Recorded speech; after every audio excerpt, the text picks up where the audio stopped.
Paramashivoham. Om Nithyananda Paramashivoham. Om Nithyananda Paramashivoham.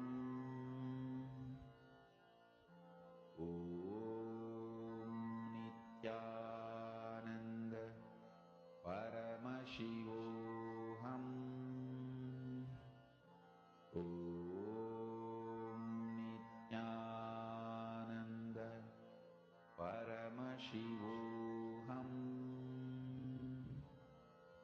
Om Nithyananda Paramashivoham. Om Nithyananda Paramashivoham. Om Nithyananda Paramashivoham. Om Nithyananda Paramashivoham. Om Nithyananda Paramashivoham.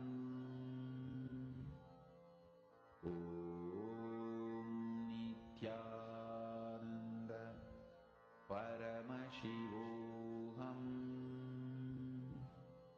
Om Nithyananda Paramashivoham. Om Nithyananda Paramashivoham. Om Nithyananda Paramashivoham. Om Nithyananda Paramashivoham. Mahamahāvāgya, spiritual lullaby for Samadhi, and Suprabhatam, wake up call, wake up song for Paramashiva. This Mahamahāvāgya is spiritual lullaby for you to fall into Samadhi. Suprabhatam, wake up song for Paramashiva to wake up in you. Just remember this one powerful cognition.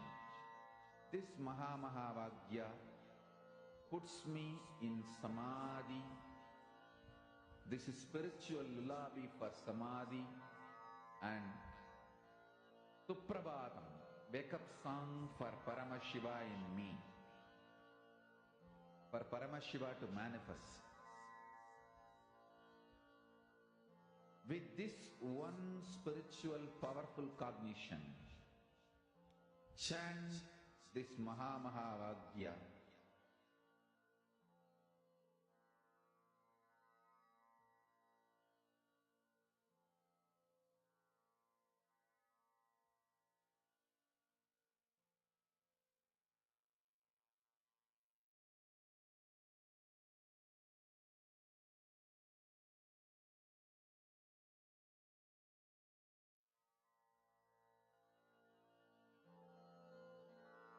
Mahamahāvāgya, spiritual lullaby for Samadhi, and Suprabhatam, wake up call, wake up song for Paramashiva, for Paramashiva to manifest.